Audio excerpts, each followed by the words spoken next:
ይሄውል ሰውዬ እኔ በህት የመጣብኝ ነፍሱ ሰባተኛ ሰማይ እንደምሰቅለው አታውቅም ነው? ታዲያ ጥፋቱ እኮ የራሷ ነው። እንግዲህ ተናገሩ። ምንድነው? ምን የሚያስገለፍጥሽ ነው? ትወደኛለህ? አንቺ ያምሻል እንዴ? ሌላ ሰው ሲነካኝ እንዴት እንደሚደብርህ እኮ ሰማሁ። እቺ ጅል እህቴ መሆኗን ረሳችሁ እንዴ? ቆይ አሁን ወዴት ልትሄጂ ነው? ምን አገባ? አንቺ በኩርኩም እንዳለልሽ የት እንደምትሄጂ አትናገሪ? በቃ ቃል ጠርታኝ ነው እኮ። ለምን? ወንድሟ ነዋ። ስራ የለኝም ስራ ማግኘት አልቻልኩም ብሎ ራሱን ሊያጠፋ ነው። እና አንቺ ምን ቤት ነሽ? ገመድ አቀባይ ነሽ? ተባባሪ ነሽ ወይስ? ወንድሜ ደግሞ ነይና እንምከሩ ብላኝ ነው እንጂ ወጉ ነው ሲዳሩ ማልቀሳሉ። ለማንኛውም ያንቺን ምክር ተይውና እኔም ነግርሽን የምስራች ሄደሽ ንገሪ። ምንድነው እሱ? ያንጎ አሪፍ ስራ ይዞልን መጥቷል። ያንጎ?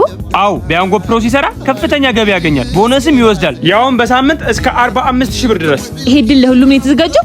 አው በዛ ላይ ቢሮ መሄድ አይጠበቅበትም። የያንጎ ፕሮ አፕሊኬሽን ከመተግበሪያው ላይ በማውረድ በ5 ደቂቃ ውስጥ ተመዝግቦ ስራ መጀመር ይችላል። አይ ወንድሜ ልጁን ከሞት ነው ያዳንከው። እኔ ሳልሆን ያንጎዎች ነው ያዳኑት። ሲጂና ንገሪው።